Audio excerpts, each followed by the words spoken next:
ዓለም አቀፉ የእሳትና ድንገተኛ አደጋ ሰራተኞች ቀን በእሳትና ድንገተኛ አደጋን መቆጣጠር ስራ ወቅት መስዋዕት የሆኑ የአደጋ ጊዜ ሰራተኞች የሚዘከሩበትና በስራ ላይ ያሉ እሳት ውስጥ ገብተው እሳት የሚያጠፉ ጀግኖችን ደግሞ ክብርና እውቅና ለመስጠት የሚከበር ቀን ነው። የዘንድሮው ዓለም አቀፍ የእሳትና ድንገተኛ አደጋ ሰራተኞች ቀን በዓለም አቀፍ ደረጃ ለ26ኛ በአገራችን ደግሞ ለ3ኛ ጊዜ በአዲስ አበባ የተከበረ ሲሆን በመርሃ ግብሩ የአዲስ አበባ ከተማ ከንቲባ ወይዘሮ አዳነች አቤቤና ሌሎች የከተማ አስተዳደሩ እንዲሁም የፌደራል መንግስት ከፍተኛ ስራ ኃላፊዎች በተገኙበት ተከብሯል።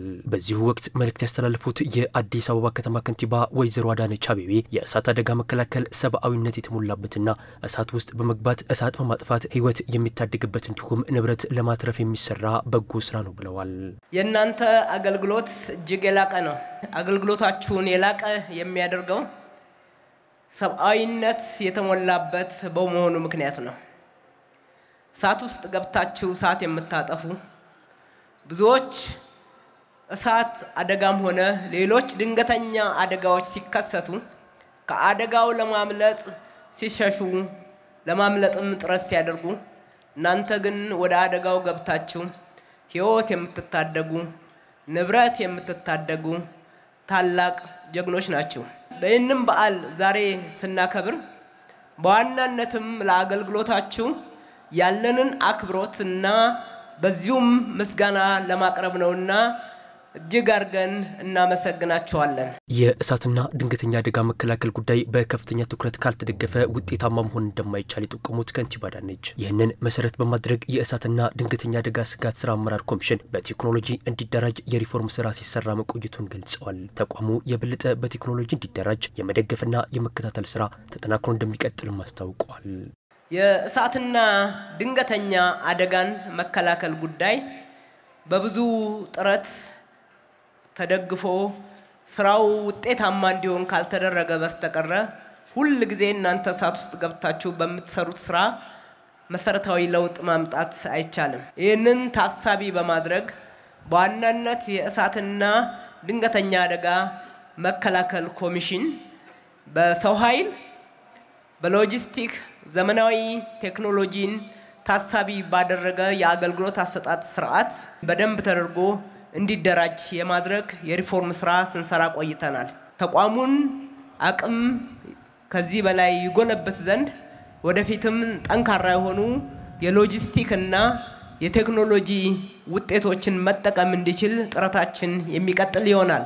እሳትና ድንገተኛ አደጋን በዘላቂነት መከላከል የሚቻለው በልማት ነው ያሉት ከንቲባዋ ከተማዋን ለማዘመን የሚደረገው ጥረት የከተማዋ ነዋሪ ከእሳትና አደጋ የመከላከል አካል ሆኖ መታየት ይኖርበታልም ብለዋል።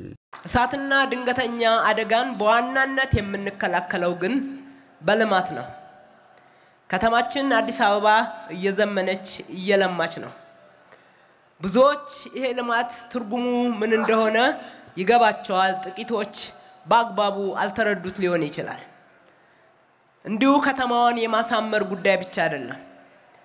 በከተማችን ውስጥ ለእሳትና ድንገተኛ አደጋ አጋላጭ የሆኑ ምክንያቶችን ስናይ በዋናነት የኑሮ አለመዘመን፣ እንደ ሸረሪት ድር የተጠላለፉ የኤሌክትሪክ መስመሮች እንዲሁም የወዳደቁ ከጭቃና ከእንጨት የተሰሩ ቤቶች ተደጋግፈው የቆሙ ጎጆዎች እሱን ለማቅናት ሲባል ለመለጣጠፍና ከብርድና ከፀሐይ ራስን ለመታደግ የሚደረጉ የጥገና ስራዎች አብዛኛውን የከተማችንን የእሳት አደጋ ምክንያት ሆነው ሲያስነሱ ቆይተዋል።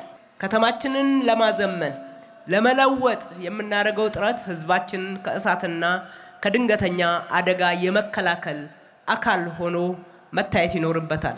በኮሪደር ልማት ዘመናዊ መሰረተ ልማት በመዘርጋት አደጋውን ይበልጥ ለመቀነስ በመሰራት ላይ እንደሚገኝም ከንቲባ አዳነች ጠቁመዋል። በዚሁ መሰረት በኮሪደር ልማት ስራ 129 የፋየር ሃይድሮንቶች በመዲናዋ የተለያዩ አካባቢዎች በመገንባት አደጋውን ለመከላከል ከተማዋ ዝግጁ መሆኗን ማረጋገጥ መቻሉንም ገልጸዋል።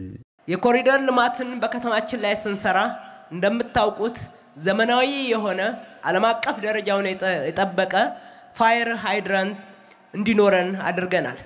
ከ129 በላይ እስካሁን ድረስ ተተክሏል። ወደፊትም ደግሞ በመንሰራው ስራዎች ውስጥ እንዲሁ ተካቶ የሚተገበር ይሆናል። ይሄ ለእናንተ ስራ ምን ያህል አጋዥ እንደሆነ ከናንተ በላይ የሚረዳው የለም። የኢትዮጵያ አደጋ ስጋት ስራ አመራር ኮሚሽን ኮሚሽነር አምባሳደር ዶክተር ሽፈራው ተክለማርያም አዲስ አበባ ከተማ አደጋዎችን ለመከላከል እያሳየች ያለችው ዝግጅት የሚደነቅና ጥሩ ተሞክሮ የሚገኝበት መሆኑን ተናግረዋል። አዲስ አበባችን በዚህ አይነት አቅም በዚህ አይነት ዝግጅት ነዋሪዎቿን ከነዋሪዎቹም አልፎ ደግሞ በአገራችን የሚከሰቱ ምናያቸው ነገሮች አደጋዎችን ለመከላከል ያሳየችው እና የየን ያለነው ዝግጅት እጅግ በጣም የሚደንቅ እጅግ በጣም የሚያስደስት ልብን የሚያረካ ነው። እንኳን ደስ አላችሁ እንኳን ደስ አለን ማለት እፈልጋለሁ። ዛሬ ያየናቸውና ከአዲስ አበባ ከተማ የምንማራቸው ልምዶችም ለዚህ ትልቅ ስንቅ ይሆናል ለማለት ነው። ዓለም አቀፉ የእሳትና ድንገተኛ አደጋ ሰራተኞች ቀን ሲከበር የአዲስ አበባ እሳትና ድንገተኛ አደጋ ስጋት ስራ አመራር ኮሚሽን የደረሰበትን የቴክኖሎጂ ደረጃ የሚያሳዩ ትርኢቶችም ቀርበዋል።